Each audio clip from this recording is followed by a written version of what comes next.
Hello and welcome to the Business Spotlight interview series. I am your host, Barrett McDonald, and I am joined today by Shawna Henderson, who is the CEO and founder of Blue House Energy.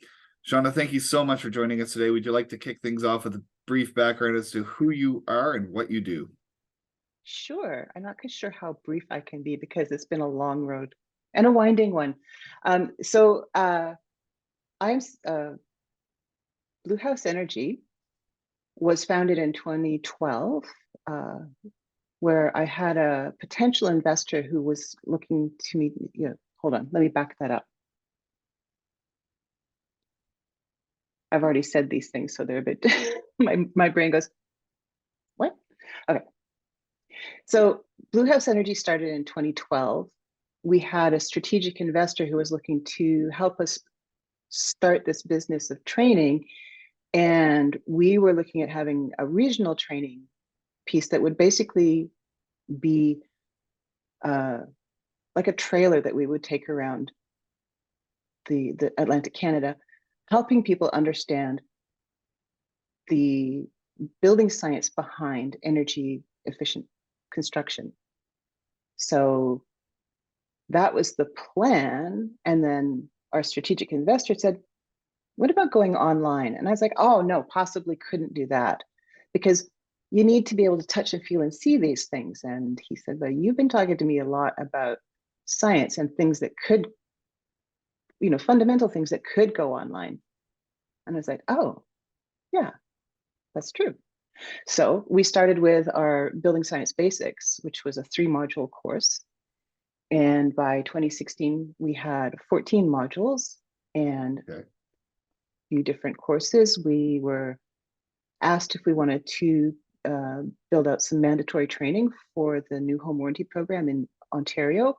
And we said, we'll definitely respond to that RFP. And we were accepted as a provider. And now we provide about 70% of the training that is done for the HICRA, which is oh God, too many acronyms. Yeah, It's absolutely. basically how you can't build or sell a house in Ontario without having this mandatory training and licensing. Okay. So so we do that work now, and still do it. We started in 2016, and we're still doing it. Awesome. And then we got some other continuing education credits through our biggest one in Canada is BC Housing. And we've got some in the States with the National Association of Home Builders and Building Performance Institute and a few others that are probably people are going to go, yeah, whatever.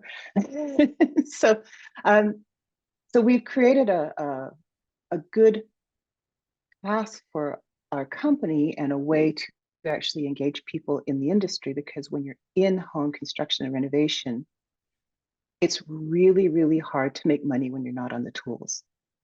Right. So training, going off site, spending 2, 3, 5, 10 days off site means that you're losing all of the revenue for those days.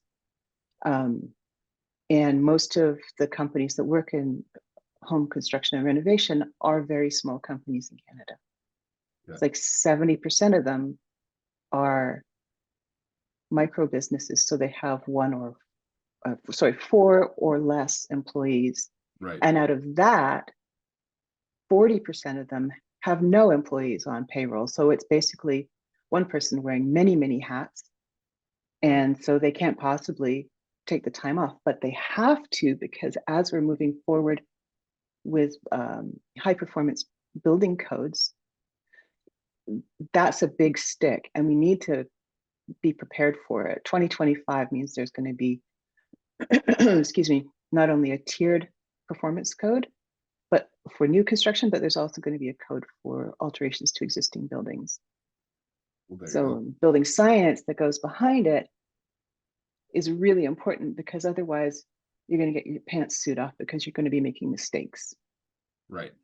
And you're going to cause houses to become moldy or structurally unsound, or people are going to get really sick because there's combustion spillage. And so there's a lot of bits and pieces back there. So that's kind of a short-ish Yeah, no, version. I definitely think you gave all of our viewers and listeners a good rundown of what it is that you do. And it sounds like the challenges for some of those solopreneurs and smaller operators are going to get greater, and there's certain things that they kind of have to wrap their heads around now, to be prepared for the future. So I think that that's a good heads up for everybody. So what would you say are some of the common misconceptions about running a business, and how do you address them? Oh. um,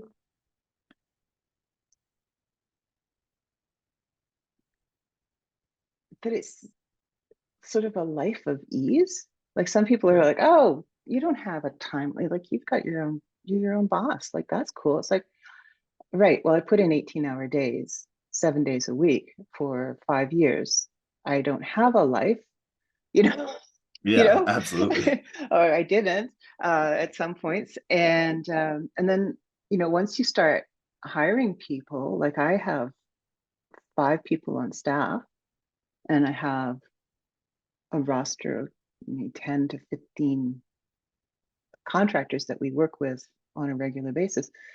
So all of a sudden, as I was a solopreneur, and then I became uh, an entrepreneur, and now Yeah, I am a business owner who is responsible for making sure there's enough money in the company to pay 5 other households, right. right? That, if you think that like running your own household is a heavy responsibility, as soon as you lay that on top of your shoulders as well, um, it's a big responsibility. So, that if you're starting a business, think about what the growth pattern is going to be. Is it going to be, I'm going to be a solopreneur and I'm just going to, have the ability to flex my schedule as much as I want Hmm. and determine my level of effort and my income level, or my revenue level, where those steps going to be, where I want to increase because I want to have these results at the end of the year, right? Those things, you really need to think about those things very carefully and have a game plan. Like I was working with the strategic investor and my business partner who had a fair amount of business expertise, um, business management expertise, let me say, prior to founding Blue House. Excuse me. Take your time. Yeah. Prior to finding Blue House, I ran my own consulting company. Okay. I actually haven't had like a straight job or a muggle job or a job at all since I was 21. Yeah, And that was 4 decades ago. So I actually don't know how to be employed. absolutely. um, but running a consulting business is really different than running a business that does a service that gives, where you've got some other people on board and you have a whole series of different kinds of clients.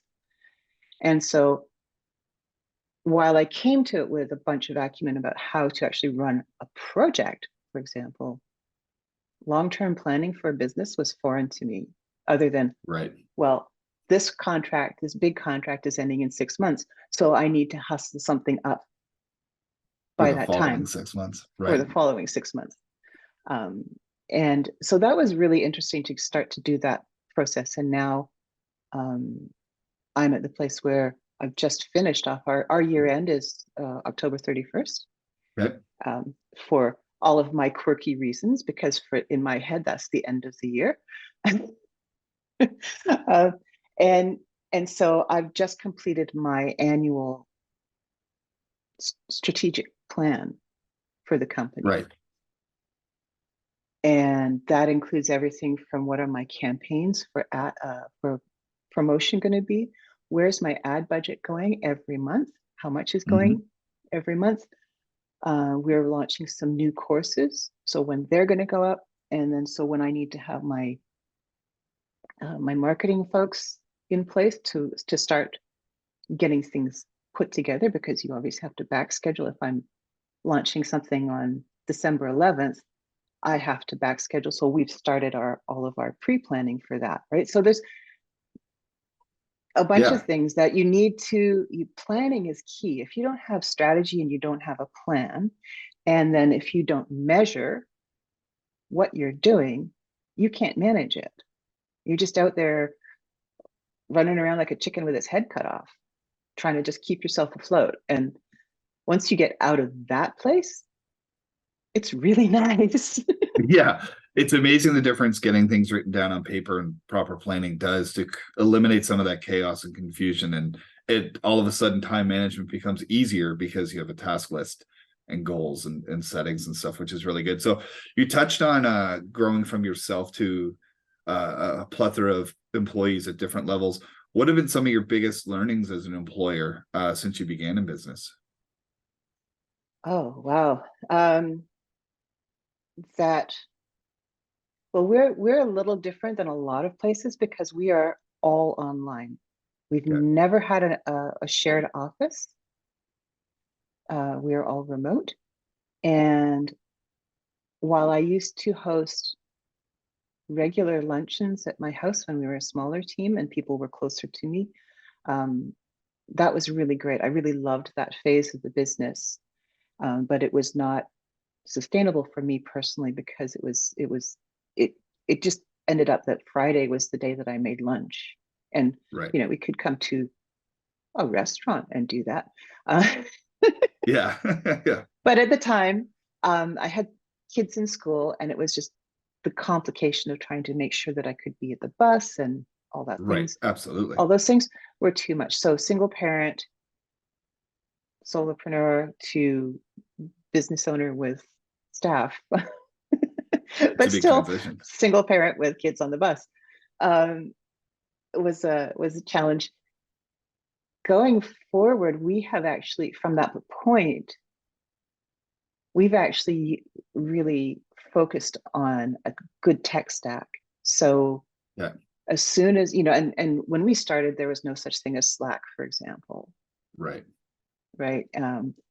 Zoom was, I don't even know if it existed then.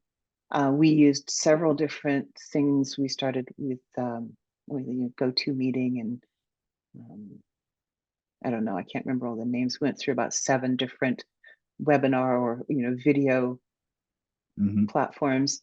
Um, and but we do most of our communications on Slack. We don't have a stand up every week, but what we do is on Tuesday mornings, the staff basically gives me 5 bullet points in a shared channel on Nice. Slack. Okay. So here's what I'm doing, or here's what I'm doing, here's what I've done, and here's what's coming forward. So Right. everybody on the team knows what's going on, and it's just 5 bullet points. There's no uh, great detail that goes in there. And then I have meetings with the team members on different days of the week. Right. And then there's two 1-hour meetings that flip between the whole team Okay. and then just the production team. Nice. Okay. So managing all of that stuff was a challenge because first of all, I was like, well, when do you think we should meet? Right. Coming out of the consultative world, it's more like, what's your time frame, as opposed to being the leader of an organization and saying, okay, we're going to do it like this, or this is the time frame. And but I do like to be really collaborative with folks. Yeah. And for me, with us being remote, the people who have stuck around and been really helpful for the business are people who are very self-motivated. So Right. I don't have the capacity, because we're remote, to check on people as regularly as you might if you were working in an office face to face, Absolutely. right? So what that means is that I need on my team people who are really good at parsing what I'm saying. So if I say to you, I want, you know, I want 5 more lessons to deal with hot water heat pumps, and here's your resources, and I need it for this particular client, then they know where to find the things in our tech stack, the things being the existing information or content we have on them. Right. And then coming back to me and saying, okay, so I found this piece. I need an outline from you, Shawna, if I haven't already given one. And then come back and ask me questions, but ask really clear questions. And don't give me a paragraph from you is not going to help me. If you need to explain something in a paragraph, then we need to have a phone conversation. Right. Or a Zoom meeting. It can't be written, because then I'm going to write a paragraph and I'm going to misunderstand things. So, like learning those kinds of things as a leader of an all remote organization is really important. But having those people who can jump into that flow and be okay with being on their own, and me having the trust and confidence that they're going to do the work. So that's been really interesting for us. Our hiring process is basically, we give people a short little contract with one thing that is in their wheelhouse. Yeah. And we do it as per our typical production cycle. And so there have been a few people who've been like, well, thank you very much, but that's, we're not promising you anything. We never promised you anything. Right. And the people who can complete what we've asked them to with minimal supervision, they've asked questions to clarify things, so they've given us the deliverables that we wanted, then those are the people that we would consider hiring for more contracts, or potentially for a staff position if there was one available. Which is amazing. So you've moved to more of a deselection process and a selection process by making them and holding them accountable for what they're saying on their resume that they can execute, for lack of a better way of putting it, which makes total sense. So would you say, what would you say is your biggest attributor to your growth? My network. Okay. So this is I don't know, I'm closing in on 35 years in the industry. And I started out in a really good position. I started out working in the R2000 program, which was started in 1986 and was a voluntary thing across the country. But Nova Scotian Builders, the CHBA here, Canadian Home Builders Association here, was really aggressive in taking on that particular program.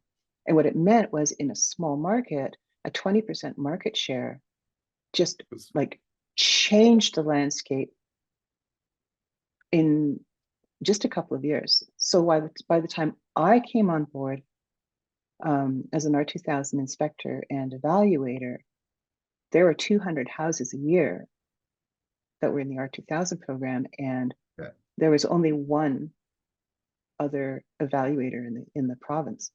And so I was hired immediately. I came from this 1-year program, and they were like, right, here's a blower door test, and here's your schedule. Seriously, within 90 minutes of making a phone call, saying to the technical director at the time, saying, I have this qualification, but I don't know how to get it into the field. And he said, are you kidding me? How fast can you be here? And I have a blower door test, or I have a blower door kit for you. Go. And so what that meant was that we were doing a huge amount of work. And there was a lot of money at the time for training from Natural Resources Canada, so they were here a lot. And then we got a lot of the company I was working with got a lot of applied research money.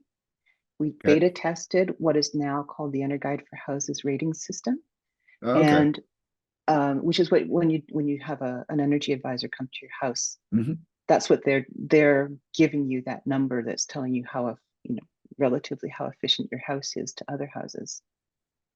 And that piece meant that because we were doing this applied research, so we were doing like tracer gas testing to check indoor air quality. We were doing blower door tests on really old houses. We were doing hours long interviews with homeowners about the, how long does your fridge run in a day? Those kind of Right. things, like right down to, and so that was the basis for the whole system. Okay.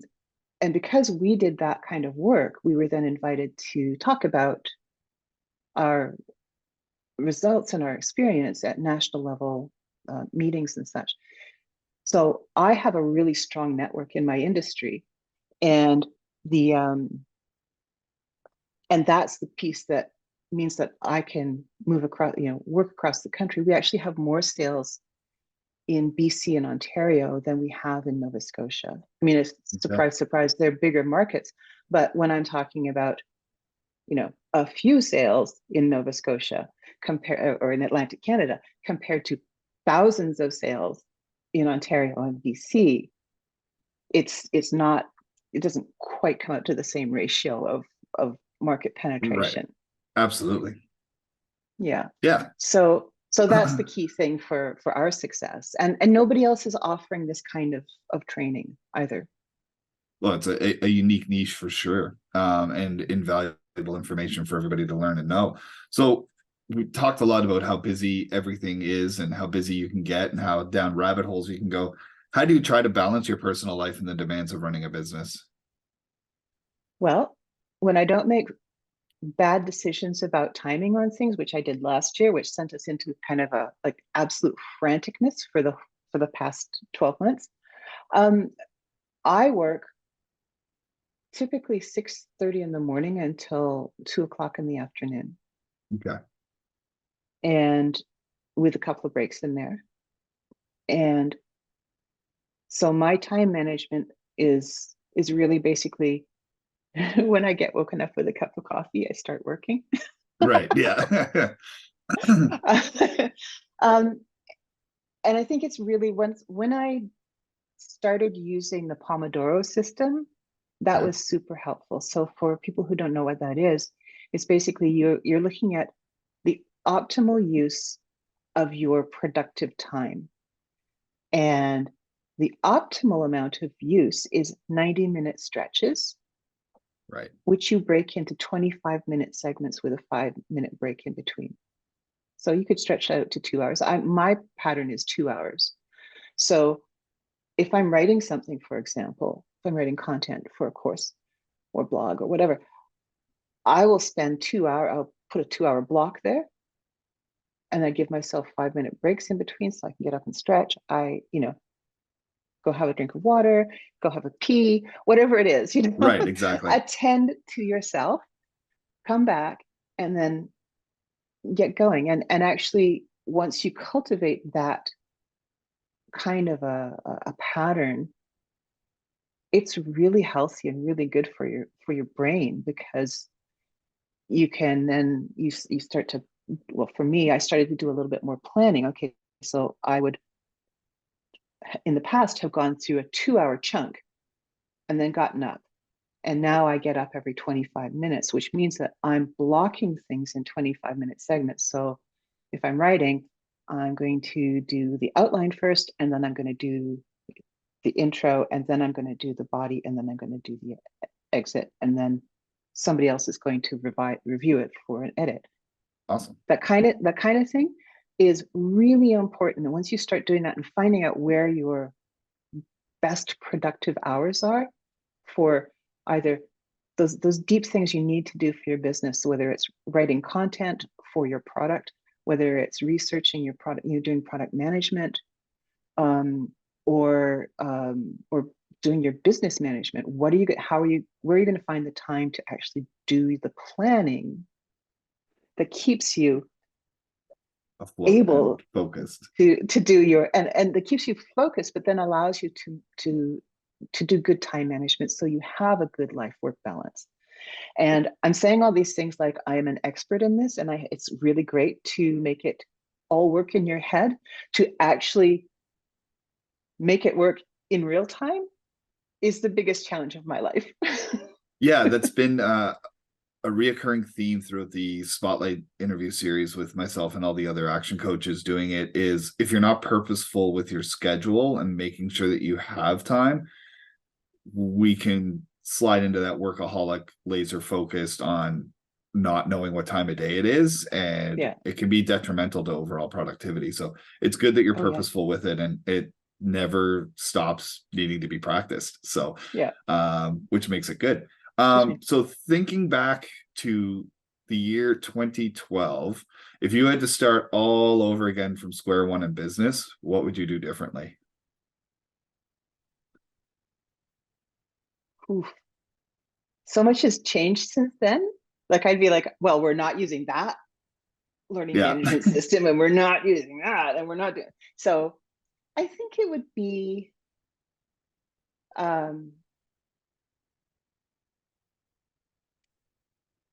that's a challenging question, because we did quite a bit of market research, and because I had these, this strategic Mhm. investor and my business partner who were sort of moving down that path already, I would have liked to have had more understanding about what it means to be a leader, There you go. because there were some things that those two people did that now, as CEO of a 10-year or 11-year-old company, I'd be, are you out of your mind? That is no. I Right. know this market. Here's how this should work.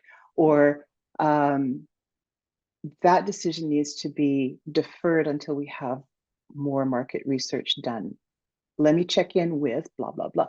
So, but because I was in the midst of creating courses, and I was the subject matter expert and the writer and the voiceover person and the sound engineer and the course author, I didn't have time to actually do any of that. So that would be one of the things that I would really like to have had in my Absolutely. back pocket.